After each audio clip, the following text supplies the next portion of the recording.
Hello and welcome to the second show in the second series of the Witches' Tea Party with your solo host, Amanda, that's moi, because Ellen is trekking around. She's actually in South Australia now. So she was in Northern Territory last time we spoke. She's rock and roll queen and she's off with her son traveling in SA. So yeah, she will be back very soon, she tells me. She does send me some amazing photos. But today, what came to mind after last week's topic of conscious dating, and thanks to everyone who listened and gave me some feedback on that, because I hate to think that I'm doing this in vain and just chatting away to myself. It came up, and obviously, this is very linked to my personal circumstances. It always helps on the journey because we have these epiphanies and discoveries, and sometimes when they're presented in different ways, we can see them differently, and we kind of finally get the lesson. It's like, aha. So I will backtrack a little bit as to my personal experiences, so it kind of gives it a little bit more body as to why I'm talking about this and how I can help you when this comes up for you as well. But to firstly just mention that there is so much in the market, in the self-help market and well-being about manifest. It's manifest this, manifest that, make your dreams. It's always about making our dreams come true ultimately. But it's about changing our shift, what we focus on. We've got Tony Robbins has been doing it for many, many, many years. Where your energy goes, where your focus goes, your energy flows, right? So everybody understands this principle and concept, and whether that's in affirmations, and then we dive deeper into quantum physics. We're looking at DVDs that came out way back, like 20 years ago, called The Secret. I invested heavily with Bob Proctor. And he's very methodical. It's like, just follow this system and this will work. And he looks at the subconscious brain so that we're always aware that we've got the conscious and subconscious and that we're operating on two levels.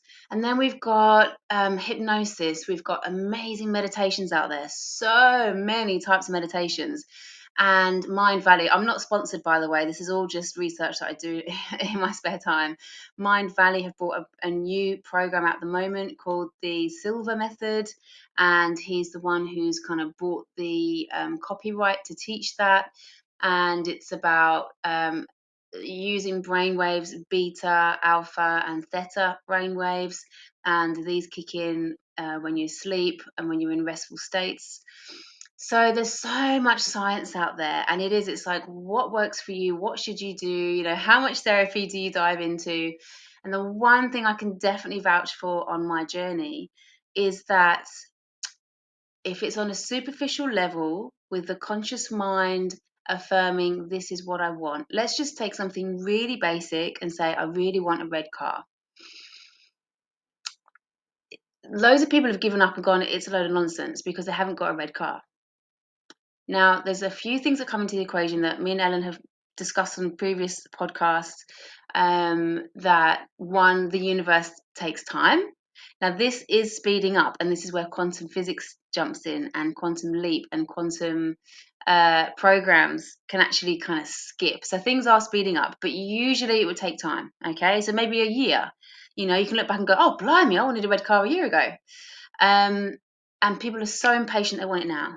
So that's one reason why it doesn't work, because the consistency drops off. People just go, nah. But the main reason, and this is where the thinking with all these books and everything that's out there, is that if we are carrying around a subconscious self-limiting belief, this is an ingrained behavior pattern where if it comes from a past life, which I have definitely found out, whether it comes from our social conditioning, it's usually to do with our parents and upbringing. So many different factors along the road of our life into adulthood that determine whether or not we truly believe we can have whatever we want. So, for example, if you've been birthed into a family that's wealthy, of course you can have a red car. You can have whatever red car you want. That's easy peasy. It's like, well, I'll just go and get an Audi. Like, and that you can, that you've got reputation, you've got a good credit, you've got the finance, you can choose the car of your dreams, right? There's no issue.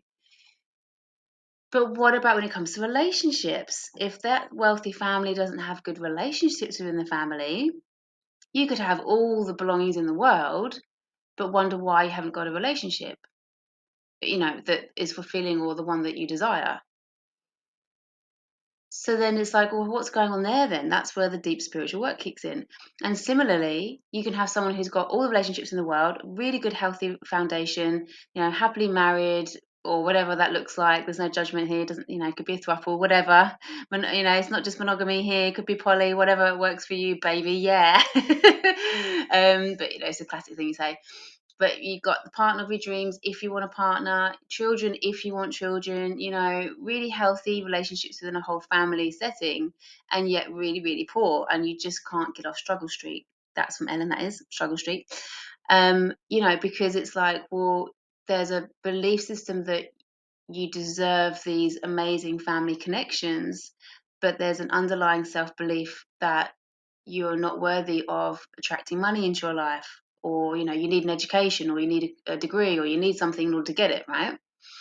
So when we're talking about manifestation, and I'm going to blow your minds here with the introduction of tantra, because that's where I really feel the power is, because you're literally tapping into a gateway of energy. This is not the scientific science, conscious and subconscious mind. This is engaging on your own. It's solo. Okay. If it's between two people and it's a union, that's beautiful. It's great. But I'm talking about solo tantric opportunity to actually access. And I originally worded my business, your gateway, the gateway to ultimate freedom and empowerment, because that's how I saw it. It's like literally between our legs, whether you're male or female, or however, whatever bits and bobs you've got, it doesn't matter. We're talking about chakras and energy systems, right? Between your legs, that is the portal, and so going to your crown. Okay, so the portal going in and your crown chakra out, and it can flow in opposite directions, absolutely. But these have got to be clear channels. It's just like a tunnel. If you've got a car and you're driving through a tunnel, it's got to be clear both ends, right? Exactly the same thing, but the car is manifesting, and it's love, and it's power. Okay, so once you can harness that and actually use that for the intention of good, it comes into your third eye. You're drawing it up, so that car is literally shooting through your legs, up through your entire being, through your heart, filling it with love, empowerment, security, the freedom to express yourself how you want to be expressed clearly, the power of your voice, being able to listen intuitively, and just connection to spirit. Okay, that takes it on an energy level. This is about energy rather than science. Now, you can use that as a tool to manifest in. So primarily I always focus on healing first, and these are not my tantra teachings, okay? I've got a neo tantra method, but I'm talking about ancient methods of chi, really developed in the East. We're looking at acupuncture and shiatsu, meridians through the body. It's very, very similar. It's all chi, it's life force, okay? So if you haven't heard anything else, just think of chakras, chi, qigong, everything. It's the life force energy within us, okay? If we can harness that, and through the tantric practice, you can use that for the higher intention and your higher consciousness to manifest in everything that you want, desire. I hate using the word need. I rarely use the word need anymore, because we fulfill our own needs. Yeah, first and foremost. So you don't need anything from anyone. You don't need uh, them to supply you with anything. Them being in your life and having a relationship is a bonus. So anyway, I digress. So everyone's always talking about how to manifest. But what do you do when you have spent years and years of, you could have experienced trauma or struggle always chasing something, and then all of a sudden, and in an unhappy state, of, basically speaking, if you've spent 40 years in that unhappy state and you've been doing the therapy, you've been doing this, there's lots of dealing with self-worth and this and that and that, suddenly there in front of you is everything you've dreamed of. Now, this is what people do not prepare themselves for. Usually you think, wow, happy fucking days, like, woohoo, just like winning $1 million on the lottery. But actually, what can happen is that we self sabotage and we can run for the hills. It's like, I've seen it happen to other people and it's happened to me. And it actually scares you because you are being drawn into a new vibration of happiness and well being and love that you're not used to, because you're used to wanting it and craving it and searching it and chasing it. So when it's actually appeared in front of you, you go, well, what now?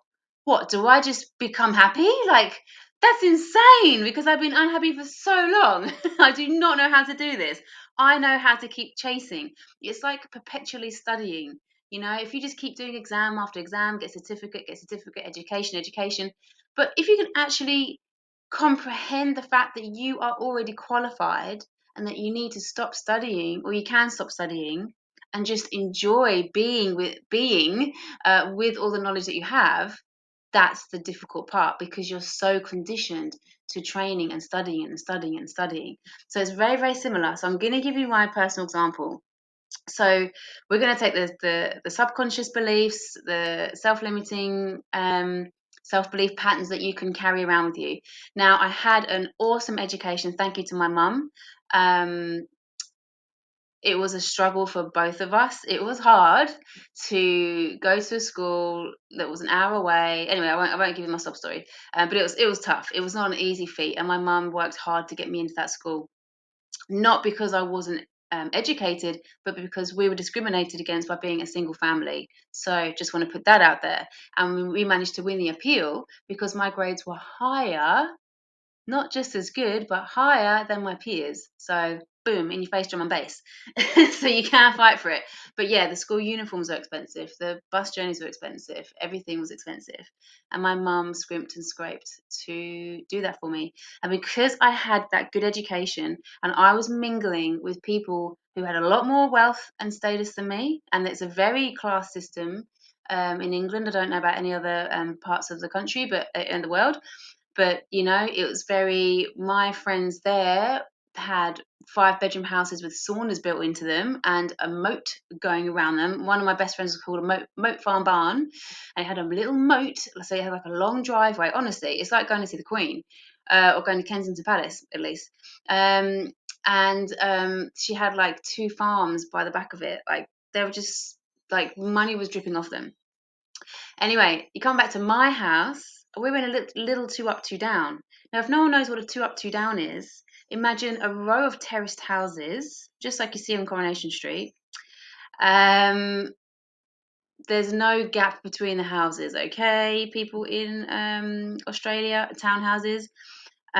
It's literally 2 bedrooms at the top and then 2 rooms at the bottom. So we had a living room and a kitchen, and then we had an extension, which was a bathroom, and then a really narrow corridor of a garden for our cats. And then I used to come home. I'm totally digressing here. I'm so sorry. To council estate friends, and they'd call me a snob because I've been to a rich posh school all day. But anyway. So being around that environment, being able to relate to people from social housing, on the council estates, and in my hometown, in my little village, and still relating to people who are very, very wealthy, it taught me the life skills that have seen me through my life. And I had no doubt as to my capabilities. So when it came to any career choice, I did not see any obstacle in my path. I swear to this day, if I really wanted to become an astronaut, I would have become an astronaut. It's like, and I became a very successful, high paid accountant. And I had anything that I wanted. I didn't just have one pair of boots. I remember this so clearly. I was into shoes and handbags and fast cars. And I decided I'm going to buy 2 pairs of the same boot just in different colours because I can. Oh, I was such a different person back then. And it was fun. It was great. It was great to play around with money like that. It was awesome. Like if I had my time over again, probably would have gone traveling. But yeah, to anyone else out there thinking of that, millennials, spend it on experiences rather than stuff. Anyway, so because of that education, I'm really like gone about this. But my conditioning in my brain was that I can do anything I want. But here's the thing, and this is why I spent 4 grand with Bob Proctor. I could not transfer those skills onto my relationships. I had boyfriend after boyfriend after boyfriend after boyfriend, and all I ever wanted to do was get married to my first true love and have lots of babies. Honest to God, that may sound crazy to anyone who knows me, but that's all I ever wanted.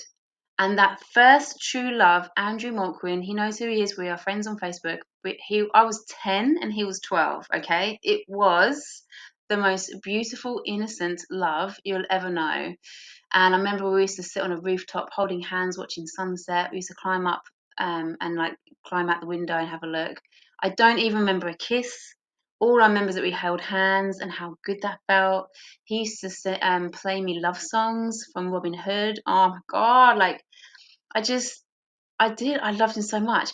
We were both blonde, both blue eyes. Amanda and Andrew, AA. I even like transcribed.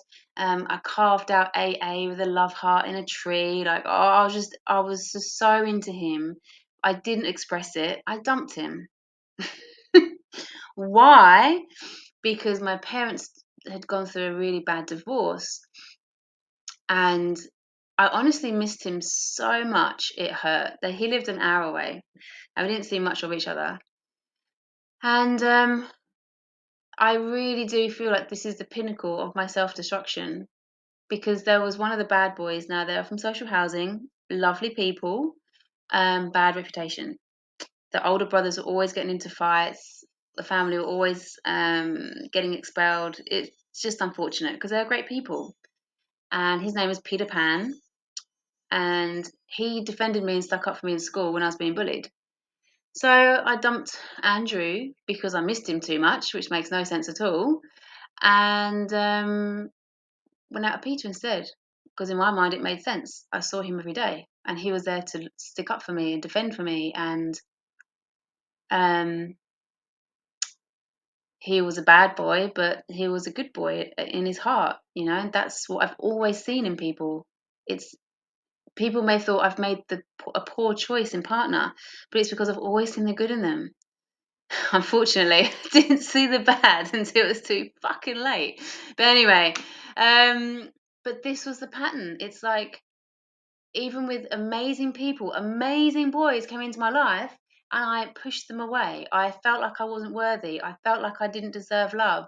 I felt like I wasn't safe with them, like, oh, I'm too damaged. I'm too damaged to be with somebody and that they're going to leave me anyway. So I'll push them away now so I don't have to go through the pain of them leaving me. And it's all very illogical, but in the heart and soul, and I'm sure listeners out there would agree, it makes perfect fucking sense because we understand that feeling and that fear. It is so deeply ingrained within our being that we go, oh my God, yeah, I know that. I know that. I know how that feels. And it's subconscious. It is completely, it's like we don't see it. We don't have no quotation control over it because we can't see it. So sometimes it takes years and years and years to look at the patterns and look at our behavior and go, hang on, there's only one common denominator here, and that is me. So this starts and ends with me. So where within me am I attracting people who are not committing or who want to just use me for sex or who do not value me or respect me or for whatever reason it is? And the past 5 years, I tell you, I have been honing in on this, and it is incredible what you can learn about yourself.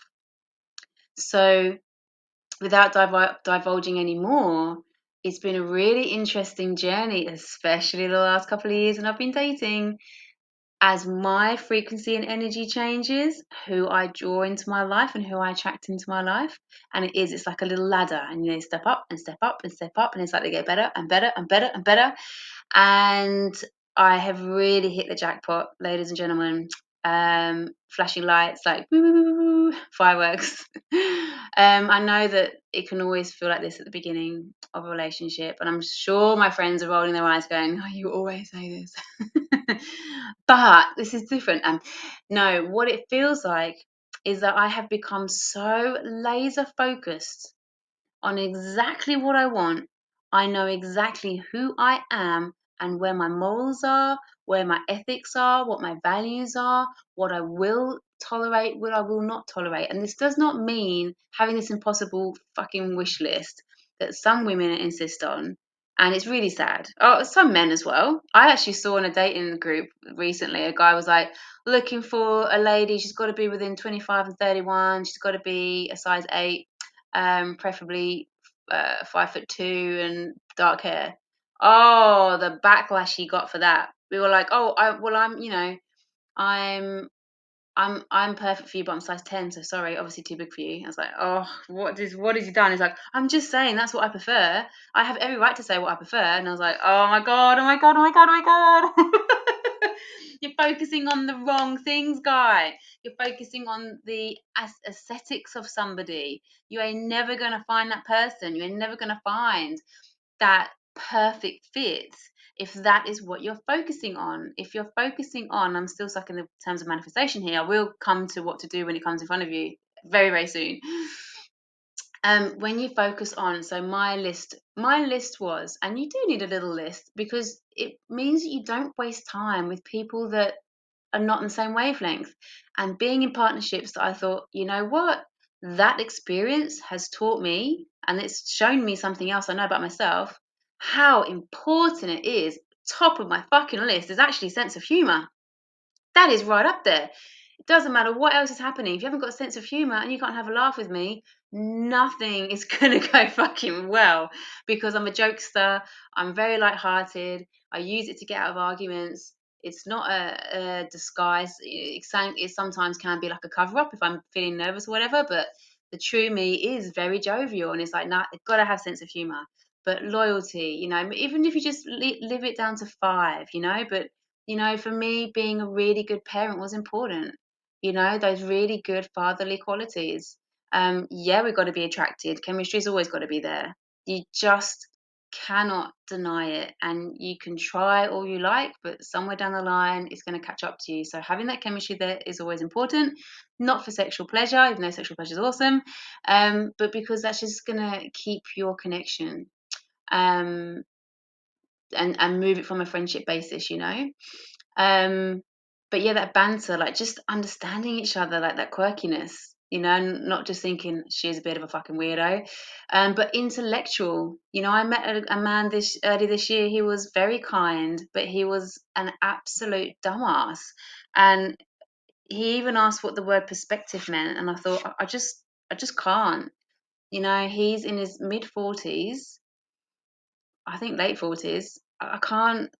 If you don't know what the word perspective means when you're age 42, just nod your head and go and look it up on Google. Like, seriously, I realized for me that was important. You don't have to have a fucking Oxford degree, you know? I don't. I don't even have one degree. But you got to have some level of intellect that you can meet. It's got to be a meeting of the minds, a meeting of the soul, as well as meeting of the body.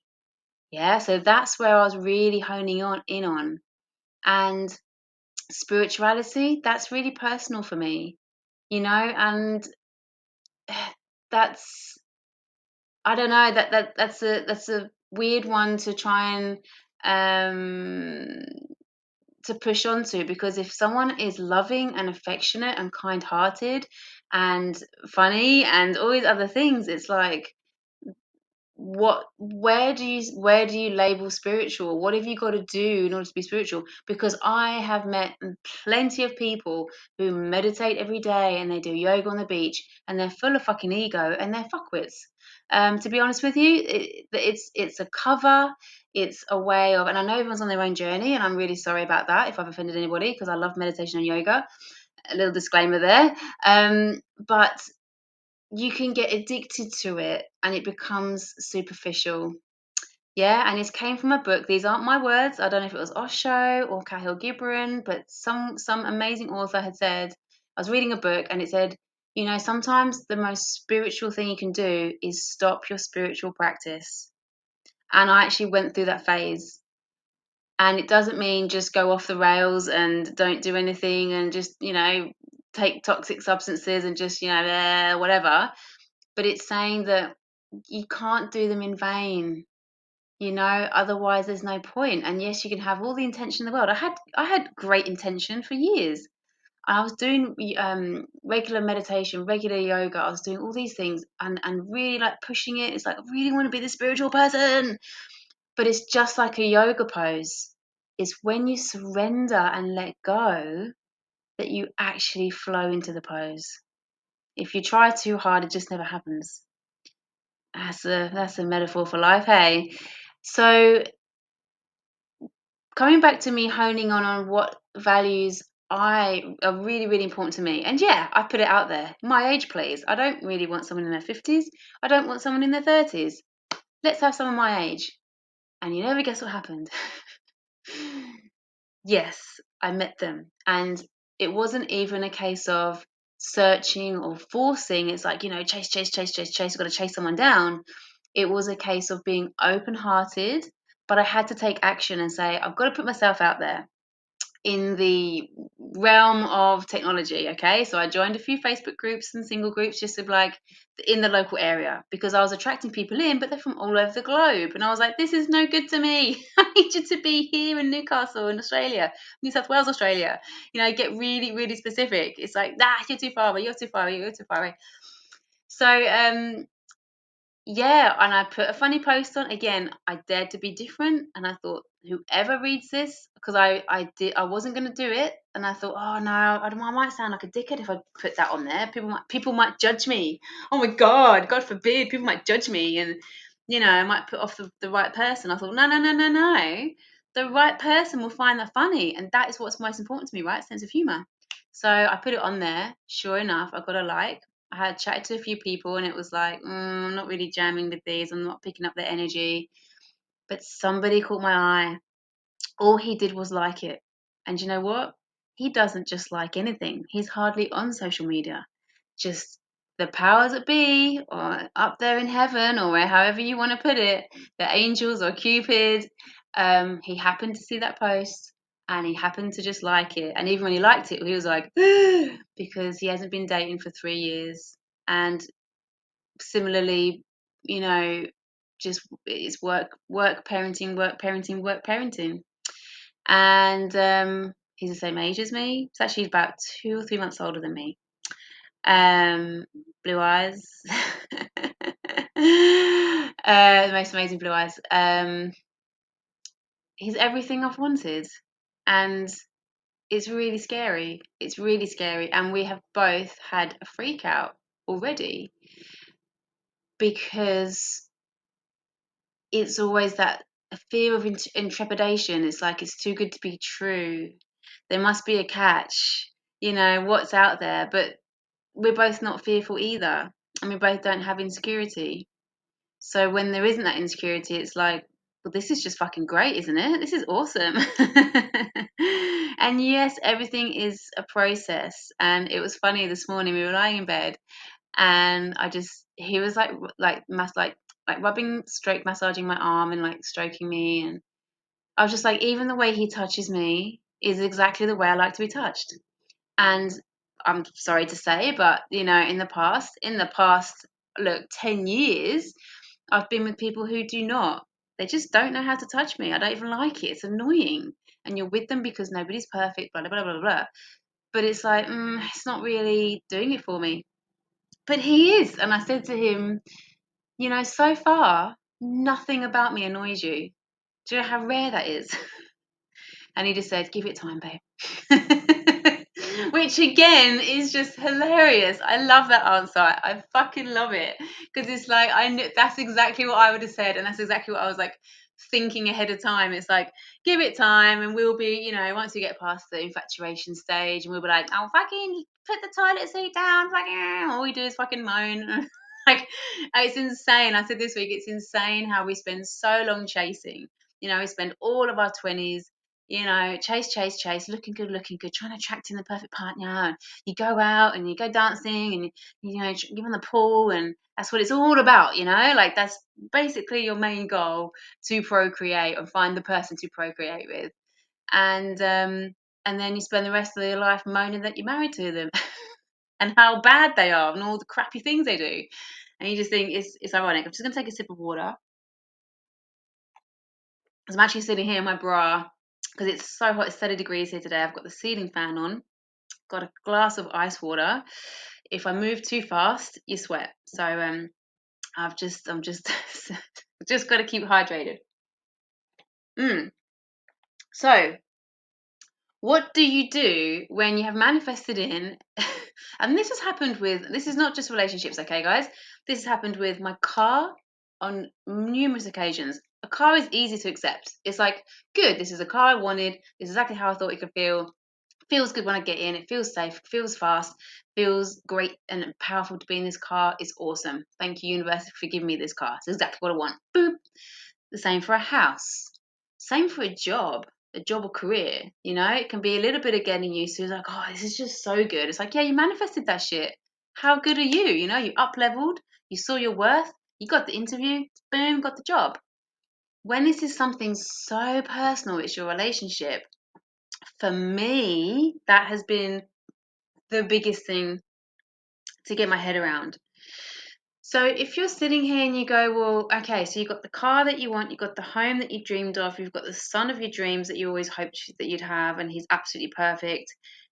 Oh, and now you've got a partner. Oh, and you've got the business, two businesses running for you. Well, whoop-de-doo, what do I do now? What do you keep striving for? And you keep up leveling. I think it's Bob Proctor that says, you don't, what is it? Uh, it's almost like you don't feel guilty to keep striving for happiness. It's like, right, so that makes you happy, strive for more, strive for more. It's not like you're greedy or that you're unsatisfied. It's just that it's okay to up level.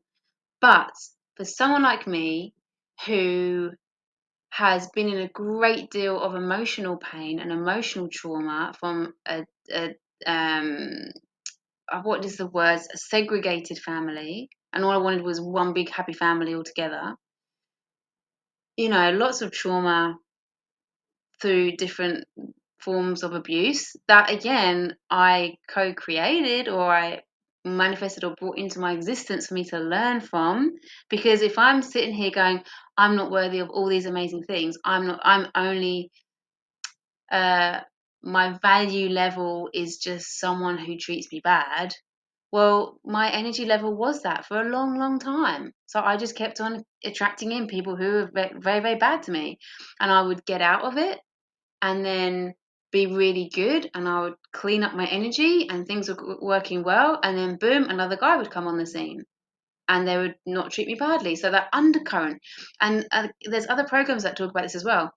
You can be successful in career, you can be successful in money, you can be successful in your home or holidays or family or anything like that, but still not bloody knuckle this relationship one. You know, it's like, why? And that's what I had to dig deep into. It's like, how can I have all these skills to manifest everything else I want into my life, but not this one thing? And for many people, it's the money thing. You know, it's like, I can have everything in my dreams, but just not the money. I'm not bringing in the money that I want or the money that I deserve to earn. So, what to do when we get scared?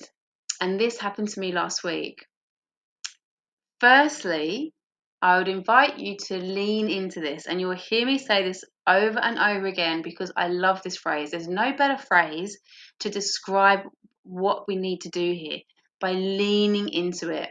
Because if we stay still, we're not doing anything. And if we move backwards or away from, we're trying to avoid it. If we lean into it, we are welcoming the process. You're leaning into that feeling. So what happened for me personally, he started talking about introducing me to all his family, and there's a lot of family, and he's told his mum about me, and we'll go to this event, then we'll go to that event, and I was getting overwhelmed. But it's actually everything I've ever wanted. I've only ever wanted a big family since forever. I wanted 5 kids when I was little. Like, honestly, I've always only wanted a big family. So to actually get my head around people accepting me and liking me and things working out well, as well as finally having a beautiful, happy family where everyone's good to each other, was blowing my mind. It was really challenging my vibration, and I was going to an anxiety state. It was like a da da da da da da, and I just wanted to shut it down. I was like, no, thank you. I'm better off on my own. It's like, can't do it. And he had actually done this before where he shut down, and that's due to other reasons going on behind the scenes. I won't divulge because that's his personal. I won't do that to him, disrespect him by divulging some personal stuff. But he'd shut down, and that's not a good idea when you're in a relationship. And we weren't really in a relationship then, but anyway. So when he came back to me, it was like, great. But then it was my turn, and I wanted to shut down. I wanted to just be like, can't talk to you for a few days because I'm freaking out and I don't know how to process this. So instead, again, there's 2 choices. There's always 2 choices.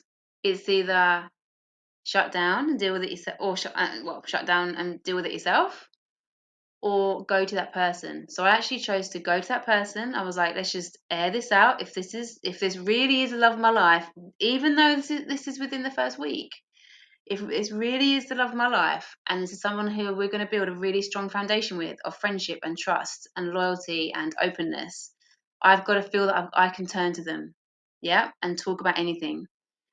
So I actually said on the phone, I was like, I'm a bit upset. Can I talk to you? Now I'm going to give him the option.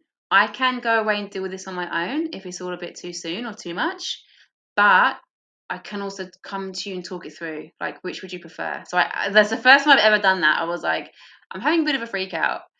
Do you want me to like open up and talk to you about it, or are you like really tired and you don't want to hear it and I can deal with it by myself? Like, because both are okay and I can deal with it by myself. And that's one of the key tools to deal with it by yourself. Okay. But in this instance, I thought I want to open up and actually tell him and talk it through with him. And he was like, yeah, sure. Like, what's going on? Again, and I felt safe to do so. With anybody else, it's like, oh, they're judging me. And they're going to be like, this is all a bit too much too soon. Like, what are you? And all my girlfriends are in my ear going, what are you doing? You're sabotaging the relationship by being too heavy and intense so soon. What are you doing? Just don't say anything. Oh, my God. And I was like, no, fuck that bullshit. I'm trusting my own intuition. Okay, that's the main thing here. And yeah, if it's the right person, they will not be scared away by this. This is nothing really compared to some really heavy D&M stuff. This is nothing. So I literally just went, I've always wanted a big family, and I'm overwhelmed at the thought of actually being part of a large family. That's all I've ever wanted. That's all it is. So when you lay it out like that, you think it's actually not so bad, and it's understandable, and it's like it's all good. Man, we spoke for over 2 hours, I think it was, and we were in stitches by the end of it. We were just like, okay, bye. Oh yeah, one more thing, and there's like, yeah, goodbye. And it was just like we were just chatting and chatting like 16-year-olds, when like a really good friendship, and we'd also not rushed into sex, which was amazing. And as a tantra teacher, there's no judgment if you do or don't, but it just gives you that breath of fresh air to establish that friendship. Yeah, you can agree and see that there's chemistry, but you don't have to leap into it at whatever, pace that you want to. So that's another advantage. So dealing with it by yourself is, again, leaning into it and just asking, where is this coming from? Because behind every emotion, there's always an underlying issue that's wanting to surface and come up for healing.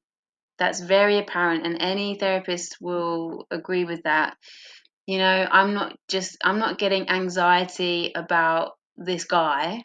I'm feeling anxiety because it's bringing up the questions of my self-worth and challenging me and saying, are you really ready to be happy? Are you really ready? Do you really feel that you're worth all of these incredible gifts that we're putting out in front of you right here, right now? Everything you've ever wanted. Are you ready for this? Because even though consciously we can say, yes, of course I'm ready, subconsciously, it's new. We're out of our comfort zone. Our comfort zone is suffering. And it's mind blowing because it's like, but we don't want to suffer. That's crazy. I want to be happy. That's what everybody ultimately wants, is to be happy. Whether that's through money, financial gain, our career recognized, through family, whatever that looks like, we just want to be happy. But when we have spent a long time being unhappy for whatever reason, and all of a sudden the universe responds to your great vibration and going, okay, look, here's the person that is perfect for you. And they're full of love and they're ready and they are single and they're committed and they're loyal and they're this and this and this and this. It's like, wow. And that's when, if you catch yourself running away from it, run towards it. Because when you just stop, you take that breath. Are you running away from it because your intuition is going off that things are wrong and they're red flags and it doesn't feel good and you're getting that contracting feeling? Or are you wanting to run towards it because it's expansive and it feels good? Because if you can stop and pause that anxiety, you can feel which way the dial needs to go. I was dating somebody and the contracting feeling was getting stronger and stronger and stronger week by week. But I'm one to stick things out. I'm one to make an effort. I wanted to see where this relationship would go. I wanted to challenge myself. I wanted to for some personal growth. But that contracting feeling was getting worse and worse and worse and worse and worse until boom, an argument was stewing. And at that point, that moment in time, I was done because I could see them so clearly and that their values were not in line with mine. Yeah, I wanted to run. I wanted to run as fast as I fucking could. And as soon as we said goodbye, I felt relief. Now that is 100%, absolutely, that's your intuition telling you you've done the right thing. But when you are presented with something that is so good and it feels so good and it feels so right, and then you want to run away from it, that's when you've got to catch yourself and go, what is going on with you? What's happening? And if it means talking to yourself in third person, as if it's your own best friend, and you say, what are you doing? What are you doing? Just stop for a second. Breathe. Everything's okay. Okay? You don't have to rush this. You can go as slow as you want. It's okay to be happy. You deserve this. You deserve to be treated well. You deserve to be happy. Just let the love in. That's all you got to do. Just remain open. What's the point in me putting myself out there and taking action and putting myself on the singles dates if I'm going to go running for the hills when somebody really amazing is in front of me? So that's where our work is, and that's where the challenge is. And like I said in this intro, there's not enough information out there that encourages or coaches us, because it seems like an obvious thing that if we manifest something really good into our life, then we just go for it. It's not like ordering a chocolate cake in a restaurant and then it's put in our plate in front of us and go, ooh, that's lovely, and we tuck in. That's pretty straightforward. But when this hits so many deep chords, and it can trigger us, it can really trigger, it can re-traumatize us, it can make us think of all those times when we loved somebody and they abandoned us. It can think about all those times we were hurt, and that means that we're not really ready for a relationship if it's a really deep trigger.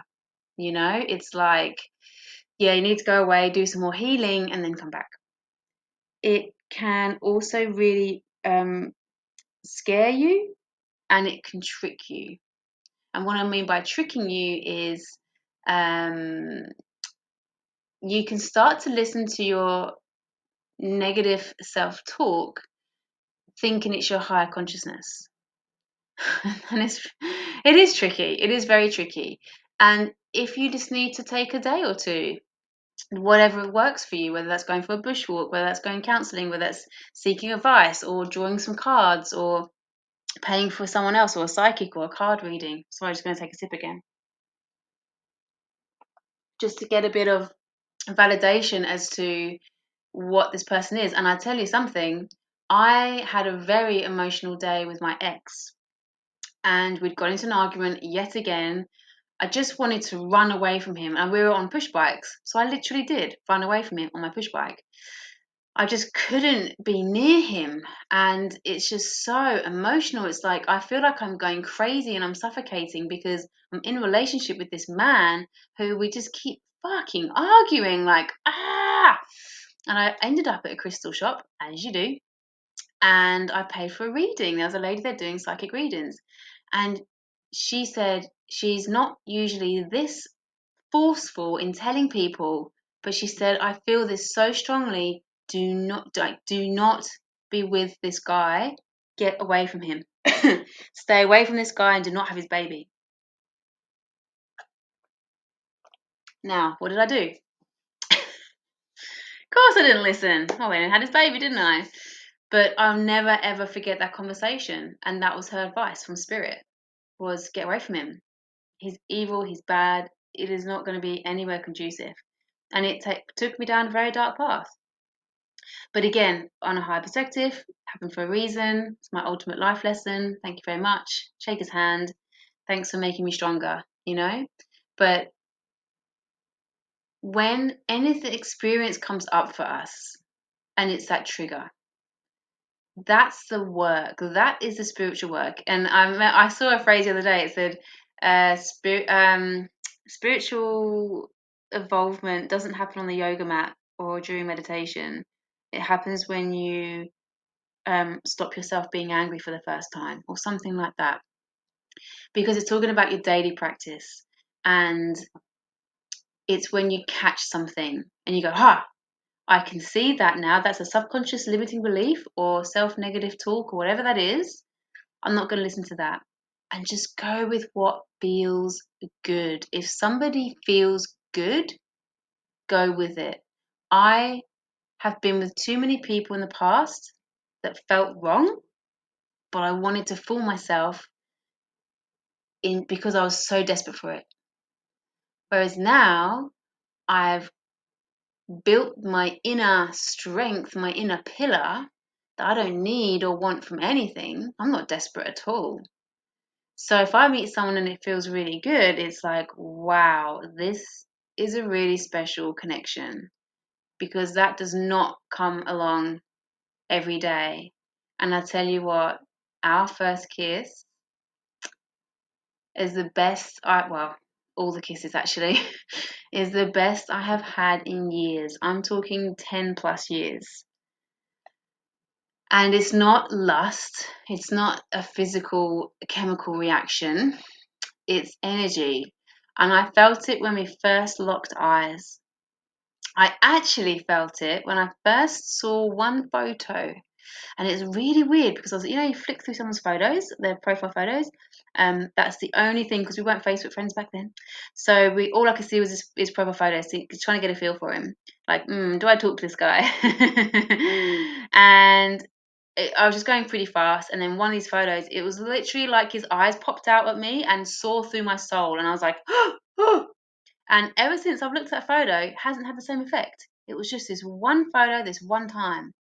And then when we met in person and we locked eyes, like properly, when the kids weren't there, it happened again. It's like speechless.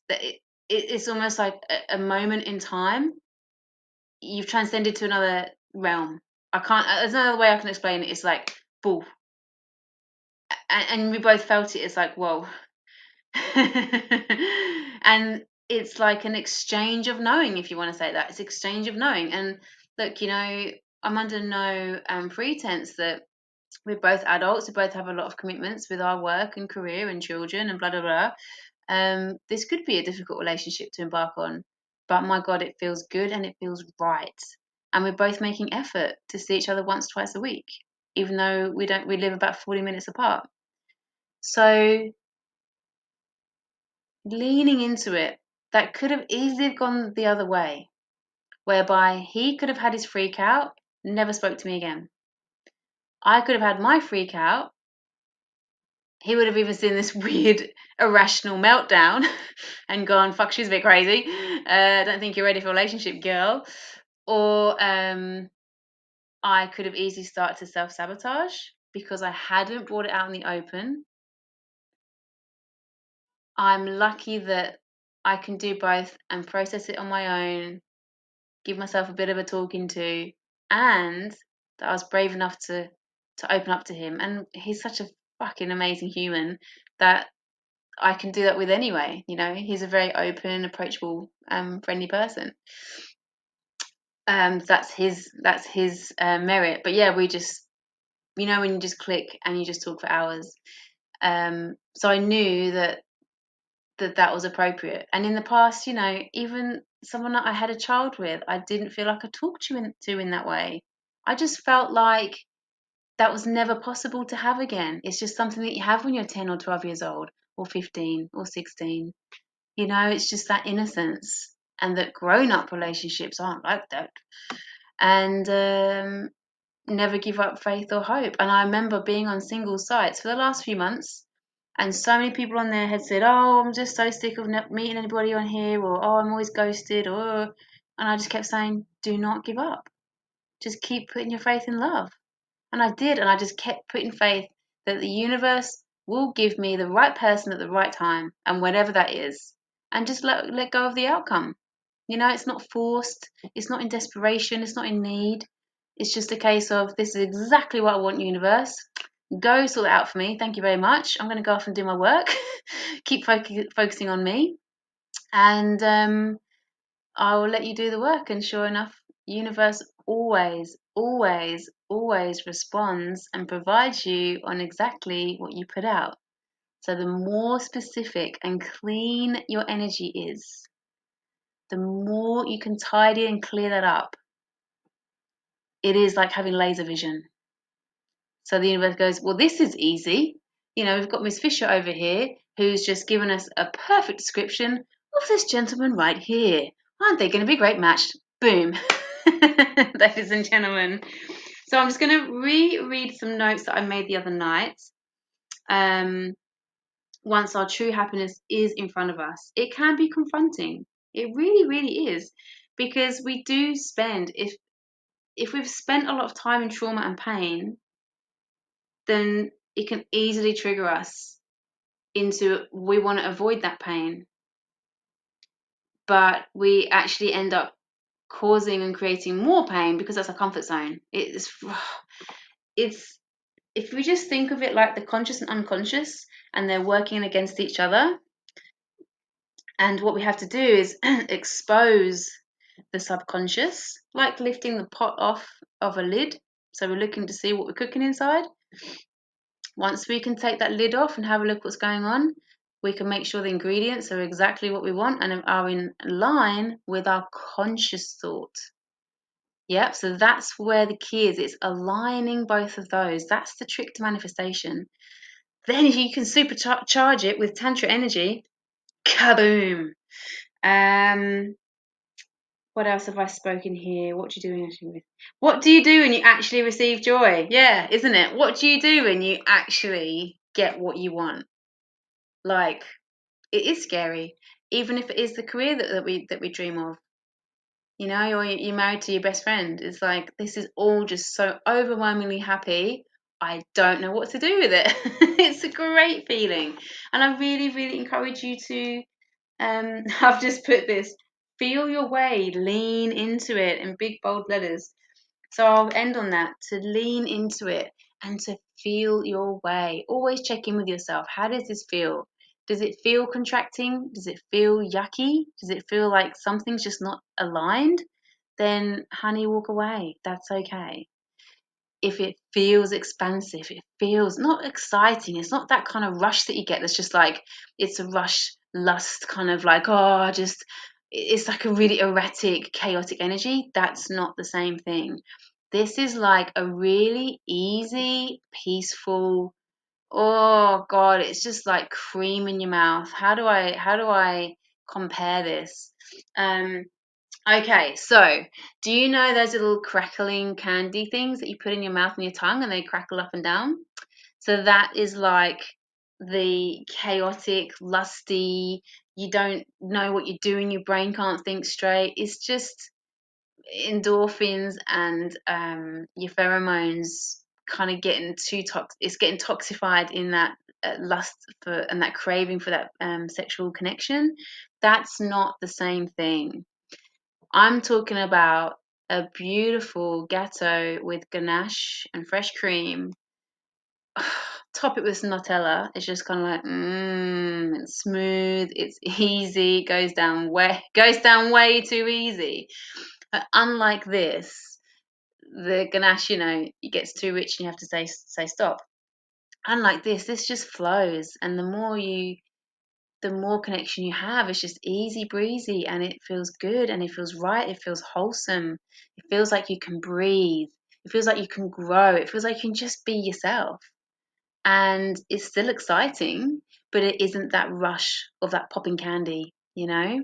So when you get good at feeling into situations, then your life becomes very easy and you can make very quick decisions. Not judgments on people, but quick decisions. Yeah, for your own self preservance.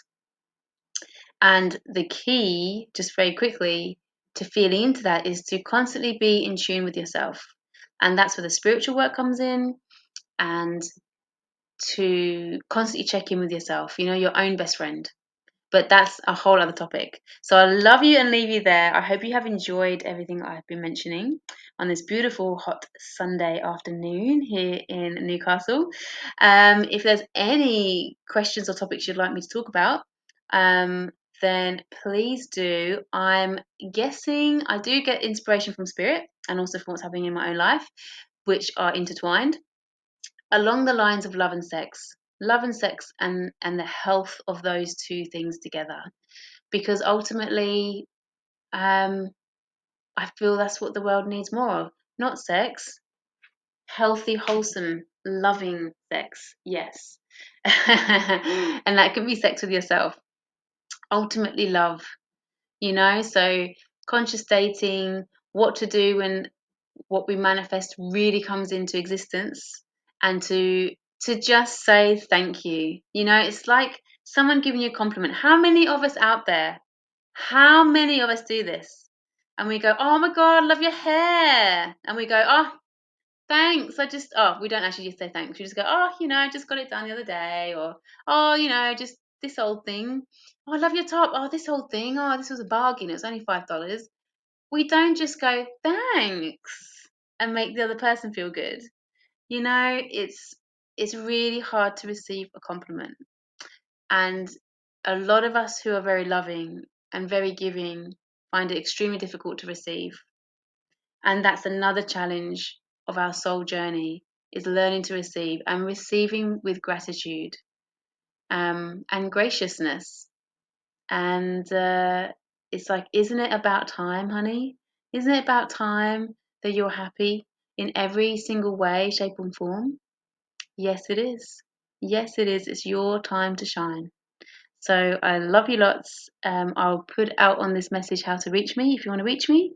Have a beautiful, beautiful week ahead, and really work hard on manifesting and running towards it.